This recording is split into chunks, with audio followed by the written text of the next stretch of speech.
What if I told you in 1859, a group of explorers dug into solid rock and found a forest? Not fossils, not remains, real trees, standing upright, as if they were still alive. But here's the problem. Forests don't grow under stone. So how did it get there? In the summer of 1859, an expedition team was sent to explore a remote rocky region.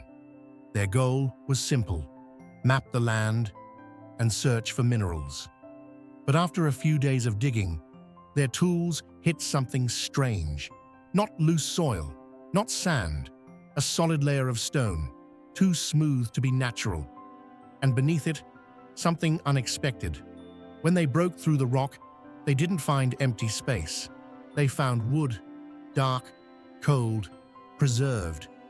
At first they thought it was just one tree, but then they cleared more area and realized something disturbing. It wasn't one tree. It was a forest. Dozens of trees, all standing upright. Branches still stretched outward, roots still locked in place, as if the forest had been frozen in time and then buried. But here's the question that confused everyone. How do you bury an entire forest without knocking it down? The deeper they dug, the stranger it got. The trees weren't crushed. They weren't broken. They weren't even scattered. They were perfectly positioned, like nothing had disturbed them. And that's when one of the workers noticed something even worse. The ground around the trees wasn't normal soil. It looked melted, hardened, almost like liquid had poured over the forest and then turned into stone. Now think about that. For a forest to be buried like this, something massive had to happen. Something powerful enough to cover the entire area, harden instantly, and leave everything standing. But there are no records of any event like that happening there. No volcanic eruption, no landslide, no disaster report, nothing. It's like the event that buried the forest was erased. And then they found something that made it even harder to explain. Some of the trees were hollow, but not naturally hollow.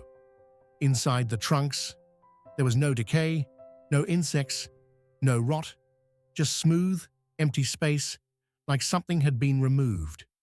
Carefully, imagine standing there in silence, surrounded by trees that shouldn't exist, buried under rock that shouldn't be there, with no sign of how it happened. That's when the expedition leader made a decision. He ordered everything to be documented. Sketches, notes, measurements. They needed proof, because what they were seeing didn't make sense. But before they could finish, something strange happened. The site was suddenly restricted. Access was cut off, and the team was told to leave. No explanation. Their notes collected. Some never returned. And the official report? It didn't mention a forest at all. Just unusual rock formations. That's it. No trees, no discovery, nothing. So now we're left with a question. Did a natural event bury an entire forest in seconds and somehow leave no trace in history? Or did something happen there that wasn't supposed to be recorded at all? Because if a forest can disappear like that and be rewritten as stone, what else has been buried that we were never meant to find?